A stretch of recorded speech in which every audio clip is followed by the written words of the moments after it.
Assalamu alaikum wa rahmatullahi wa barakatuh.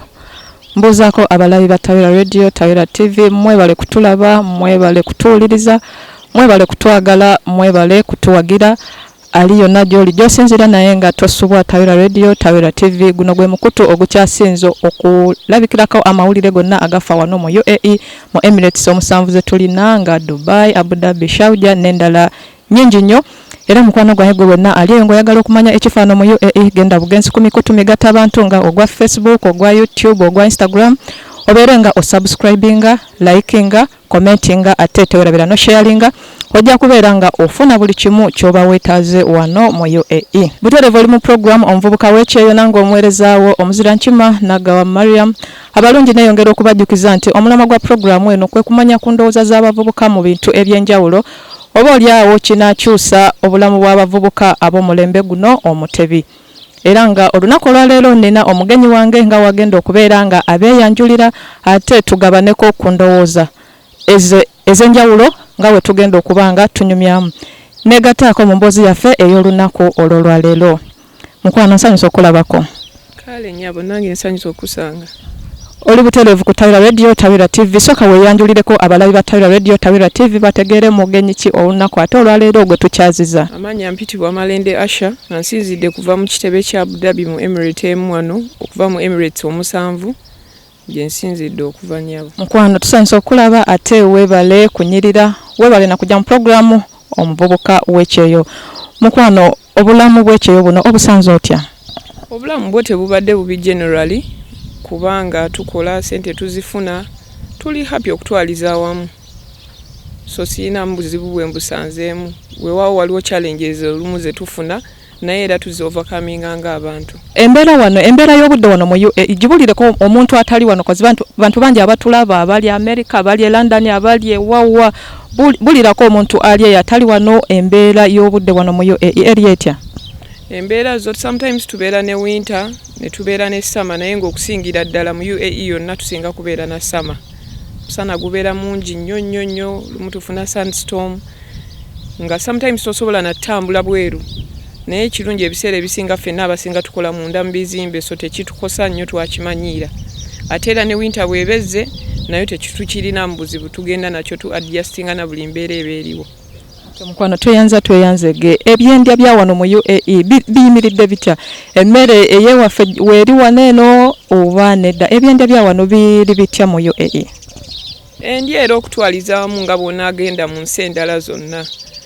Tulina emmere ey'e Uganda, emmere eziva gye bajja mu nsi endala zonna yonna tusobola ogifuna naye not all the time nti oba osobola oku accessinga ogirye kubanga ebeera ya bbeeyi.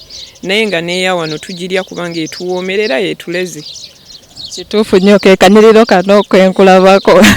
Soko tubuliremu ebyentambula ate wo wano mu bendo lya Abu Dhabi oba mu UAE yonna okutwaliza awamu biri bitya? Entambula nazo ziri okay. Generally okutwalizamu obulamu buli okay, buli kimu kiri okay. Tulina public means, tulina buses, tulina bus cards, tulina trains, tulina taxis. Bw'oba toyagala like kudelayinga oba kubeera mu nsindikagano osobola okukozesa kyonna ky'oba owulira ky'oyagala according to comfortability gy'obeera oyagala okuba nayo. Mukwano tweyanzege obulamu bw'ekyeyo ye bwatyo Asha Malende bwa busanze. Twogere ku by'emirimu wano mu UAE. Eby'emirimu wano mu UAE biri bitya? Era omulabi wa Tawira Radio, Tawira TV ali mu programu Omuvubuka W'ekyeyo yanjagadde okumanya omugenyi waffe olwaleero ye akola mulimu ki? Nze kati nga nze nvuga taxi mu Abu Dhabi. Gwe mulimu gwange gwenkola. Omulimu guno ogusanze otya? Omulimu nga gwo gulina challenges zaagwo naye ate era gulina ebirungi ebigulimu nga gwo. Birungi ebiri mulimu gwange nti mbeera ninga nze boosi wange, sirina boosi. Nze kasita bampe emmotoka yange n'engenda n'enkola ndi wadde mbogama nti essaawa bwe ziti ka ngende neebake oba essaawa bwe ziti nja kubeera ku luguudo nkolefo as long as nkoze ssente z'abakama bange. N'ekirala sibeera nnyo ku bunkenke nga muntu eyandibadde mu mulimu omulala gwonna nti ate bagenda kunkuba fayini bansanze wano ate kino nedda. Nze kasita emmotoka yange ebeera ng'eri seefu nga nange ndyokke nkola obudde bwonna bwe mpulira bwe njagala ate nga ne ssente nzifuna. Tweyanza mukwano tweyanzege newe tubanga tuzeeke waffe tulaba nti emirimu gya taxi gya mirimu gya basajja kijja kitya wano eno njibanga emirimu gya taxi n'abakazi wano bagyenyigiramu bo like bakitwala batya tubulireko ffe ng'abakyala naddala nze nina passion ku kuvuga njagala nnyo okuvuga emmotoka kyekyo lwaki nayingira omulimu ogwo kuba nkiwulira kyenjagala nkikola nkyagala ate nkiwulira so basically ngaffe abakyala naddala nze sirina buzibu bwe nkisangamu kubanga buli kintu kiri civilized wano ovuga emmotoka ku luguudo lwe lumu n'abalala abawalabu ze bavugirako n'abasajja ze bavugirako sirina challenges zonna ze nsanze kuba master mba maze okumasitaringa enguudo zonna nga nzitegeera mmanyi ki kye nnina okukola n'ekye sirina kukola generally kirungi nnyo kituwa naffe essuubi ng'abakyala kituzaamu amaanyi okulaba nga twenyigira mirimu abasajja gye beenyigiramu naddala mu nsi wano eza Emirates.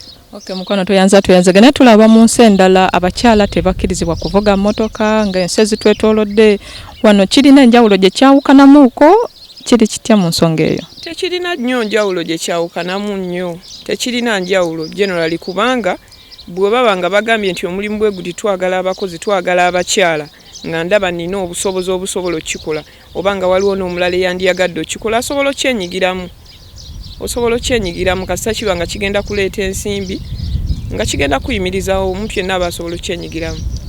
Sooka tubulireko mukwano ku muntu yenna eyandyagadde okujoyininga omulimu gw'okola oba omulimu gwa taxi ove Uganda ng'oledde oyina driving permit so olutuuka wano gy'okozesa olina endala gye bakuwa osooka kuba ate enguudo z'ewaffe ziyinza okuba nga tezifaanaganako na za wano osooka bakuwayo akabanga n'osooka n'ozimasteringa engeri gye zirimu sooka tubulireko ku nsonga eyo.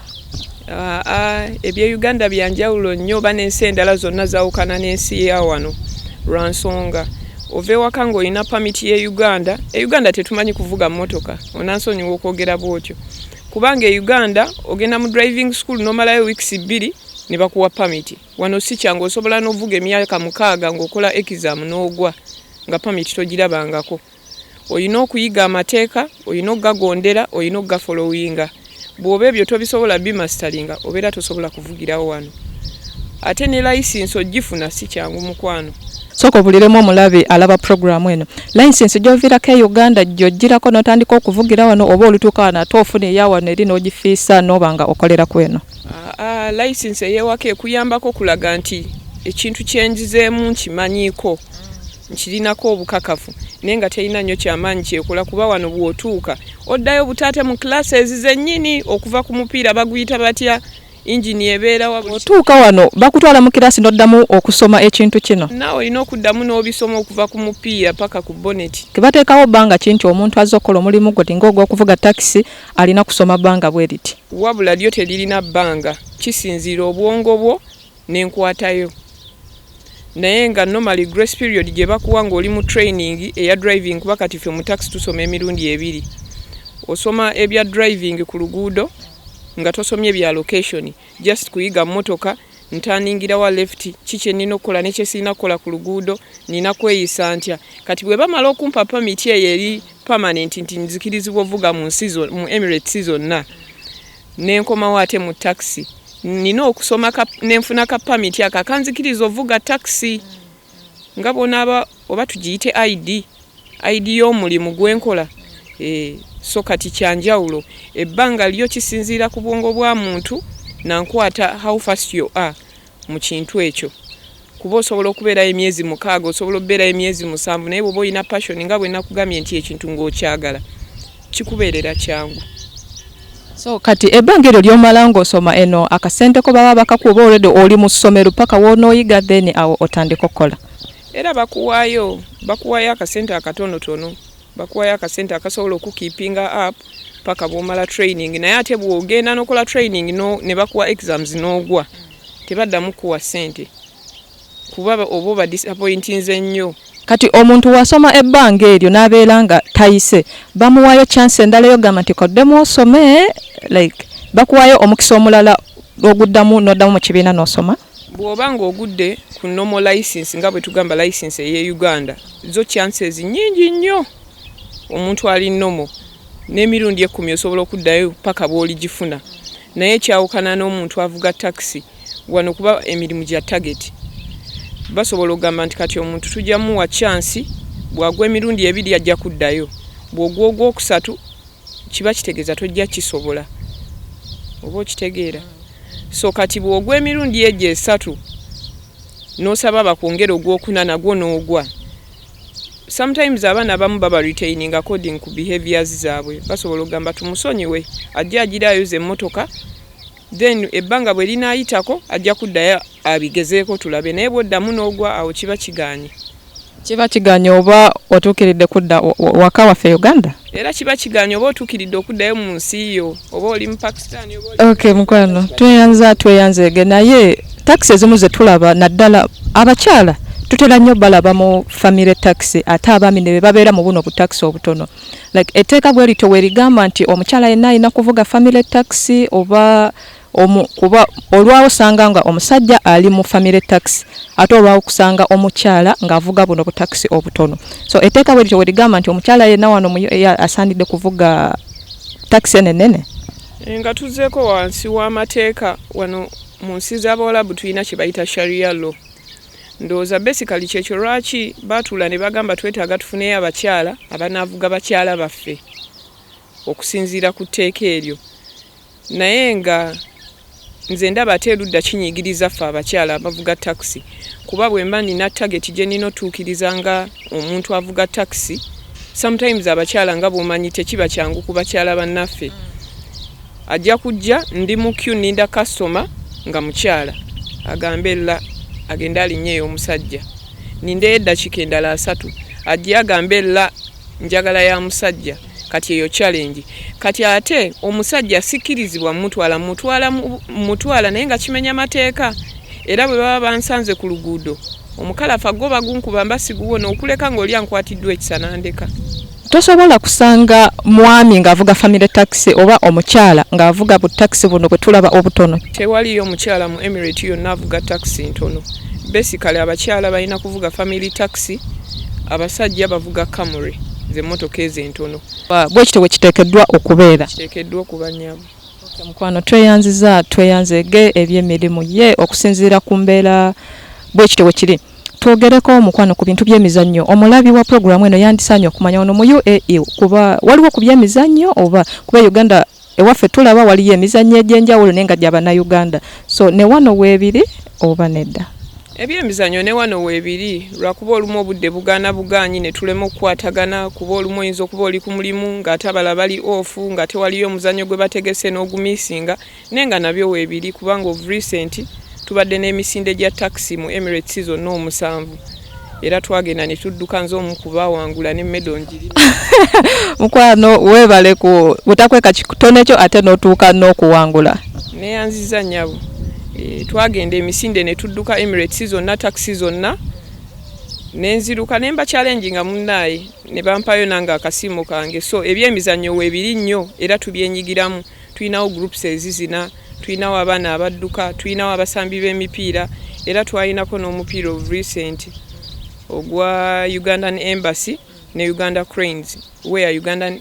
Cranes yakuba Ugandan Embassy ebyemizannyo byo weebiri era tubyenyigiramu naye tulaba nti obudde obusinga tubumala ku mirimu gino egitufunisa ssente ebyemizannyo bino abantu babikwasaganya batya naddala omupiira emisinde ng'egyo kaakati ngera bwe nkugambye nti ffenna tetusobola kufuna ofu ku lunaku lwe lumu naye wano kimanyikiddwa nti Friday abantu abasinga bonna ibanga public holiday ffenna tubeera ofu abantu abasinga batono nnyo ababeera ku mirimu ku lunaku olwokutaano kati ebiseera ebisinga ebintu bino ababitegeka abatestes babitegeka nga birina kubaawo ku lunaku lwakutaano so abantu abasinga ababeera baagala passion babyenyigiramu nnyo kuba baba babiyagala bwekyo bwekiri okay mukwano tweyanze gwe wenna omulabi wa Tawira Radio Tawira TV webale kutulaba katumale okukola ku ssente ate tukomewo nate tovaako weekomere ku mukutu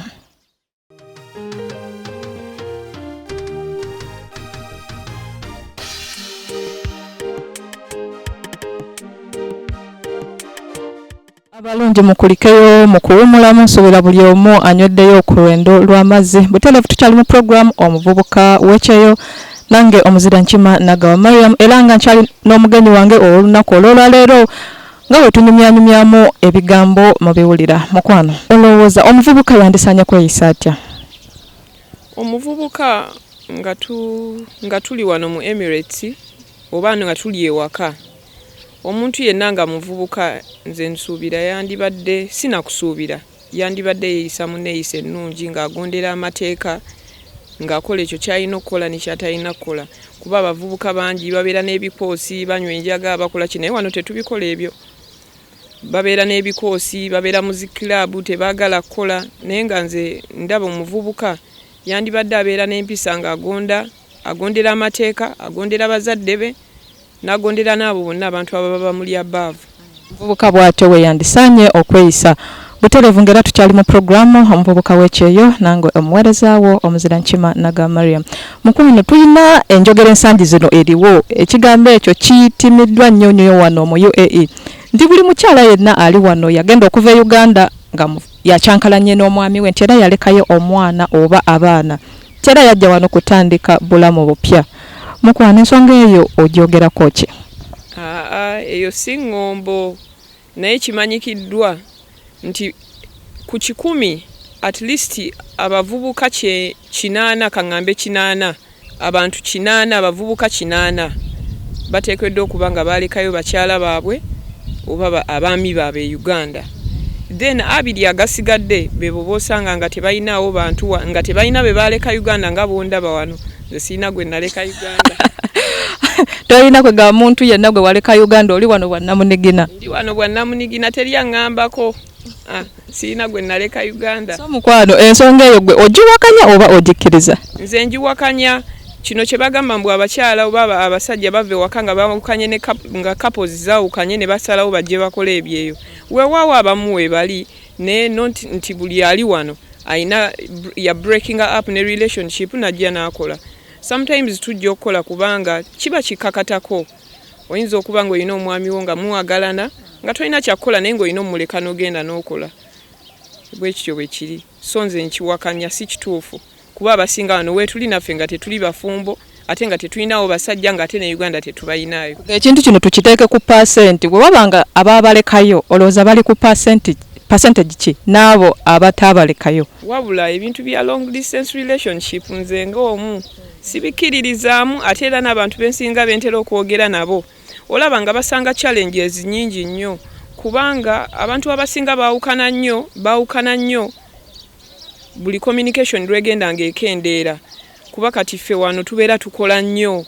Sometimes okoowa kati nze ngenda ku makya nnyinza ogenda ku luguudo ssaawa 11 ez'okumakya nenkomawo nga ssaawa 7 nga njagala kwebaka nga sina kye njagala kukola kyonna.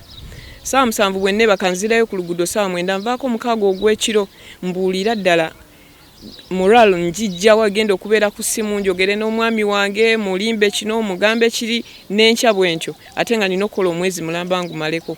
So kati eyebanga challenge eri relationship yonna oba eri couple yonna ng'omuntu wamuleka e Uganda nga tali wamu naawe. Naye ate bw'abeera wano asobola okitegeera kuba ffe ababeera ku byeyo muba mwetegeera. Kyova olaba abantu abasinga bw'aba alina omuntu we gwe yalekayo e Uganda nga tabaddeeko ku kyeyo over 50% baawukana. Lwaki? Poor communication skills.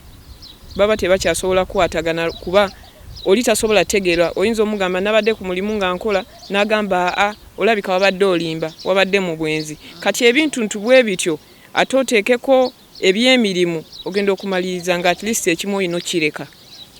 Bwe kityo bwe kiri. Bwe kityo gwe yembeera gy'okyogerako. Tulina ne nti waliwo Abannayuganda abeewasiza wano ne bakola n'embaga. Ekintu ekyo wali okirabyeko kirinako idea wano ne bakolera ddala embaga ng'eya Uganda we yandibeeredde ddala abantu ne babeerawo kaddaali n'abeerawo. Okyogerako ekyo wali okirabyeko somewhere oba wali okiwuliddeko? Nali nkirabyeko nakiwulirako era nali nkirabyeko nenkyagala era nange bwe mba wakikola I think ndowooza kijja kunkolera. Lwaki ogenda okwesanga nga bw'oba waleka omuntu we Uganda oyinza okuba kati nze maze wano emyaka 3 ngenda e Uganda nenkomawo namalako emyaka 2 nenzirayo nenkomawo nennyingira taxi kati sinaba kuddayo.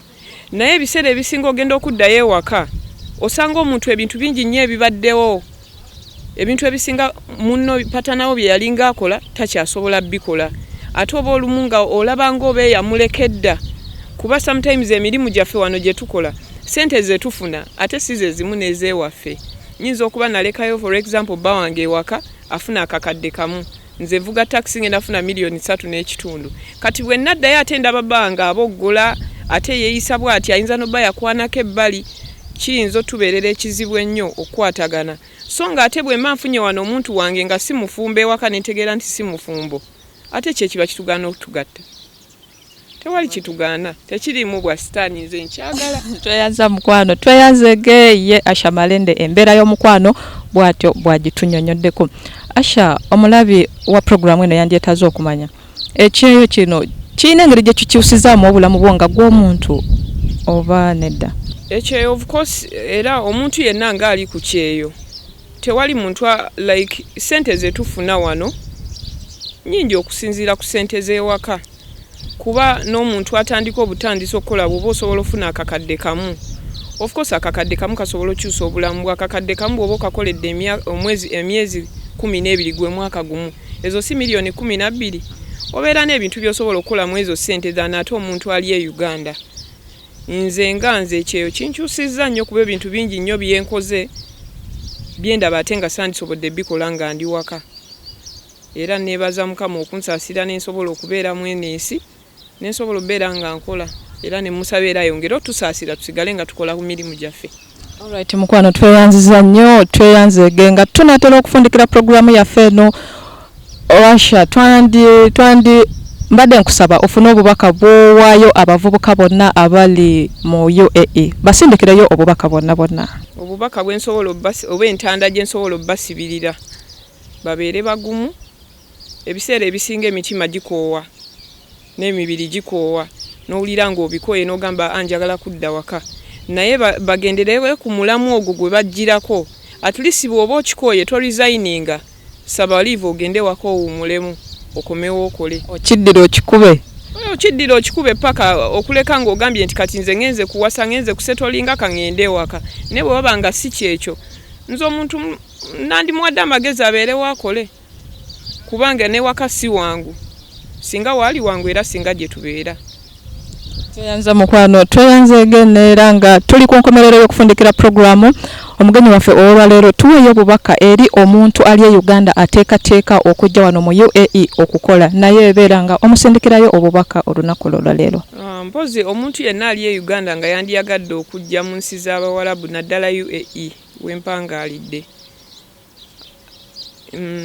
mu encouraginga tagivinga up olumu tebibeera byangu kujja naye era bw'abazze tagivinga up kubanga ebintu bingi nnyo ebirungi bye tufunye wano nga tetusobola genda nga twogera kino ne kino ne kino nti tukikoze naye nga abatuli okumpi bo babiraba nti tubikoze bino bye bagamba mbwe Abawarabu bakola bwe bati si bituufu kisinziira omuntu weeyisa otya oyagala ki omanyi kye wajjirira okukola tewalina buzibu era mba encouraginga bonna oba bwakadaama oba kirina oba emirimu gyonna tegirina buzibu provided enneeyisayo weeyisa bulungi nekyoyagala okimanyi. Abalungi mwenna abali Uganda basuubira okujja bwe bubaka bwe babasindikidde eri omugenyi waffe olunaku olwaleero ndowooza emboozi yaffe bwetyo weewedde olunaku olwaleero naye nga tetunaba kuva wano mukwano akakisa kakootumireyo ku mikwano gyo abantu bo abazadde bonna beera nga otumirako.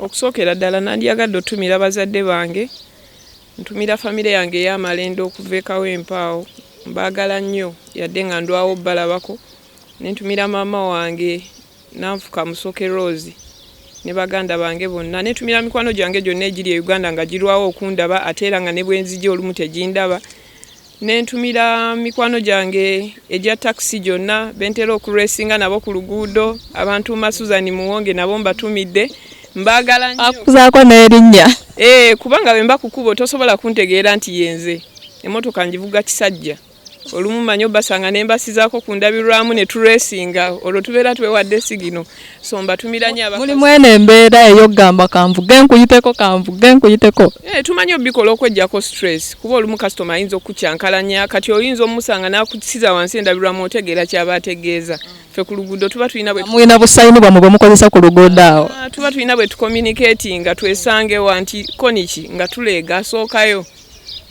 so kati naye embeera eyo ey'okutwala tukyali mu programu okutumira embeera eyo ey'okugamba nti otwala ku munnyo terimu engeri y'emikalafa enguudo tuba tuzimanyi katulinga bazizaalirwako kuba oba olutegedde olusomye location ngenda yitawawo okumpi weewala tekirina buzibu sigino zonna tuba tuzimanyi wano waliwo kamera wano teriiwo olumu tuteekako ne GPS eba esobola okulaga bw'oba oyise gy'otategeera kale mukwano tumirako abasembayo ate tubeere nga tuva wano abantu b'ensembyayo ntumira mikwano gyange egya himaya naye mikwano gyange mu himaya security mbatumira nnyo nentumira ne mukwano gwange ow'ensusso mikwano gyange si mukwano gwange ntumira mukwano gwange Kamala Shakira nentumira ne mukwano gwange Joan ne Halima Musoke mbatumidde nnyo era mbaagala nnyo nza mukwano ate nga nze tontumiddeeko nentumira mpozi n'abakozi ba Tawira Radio ne Tawira TV nawe nkutumidde tweyaza nnyo mukwano tweyazeege bweto programu yaffe bwebadde naye kantwala omukisa guno okutumirayo sookera ddala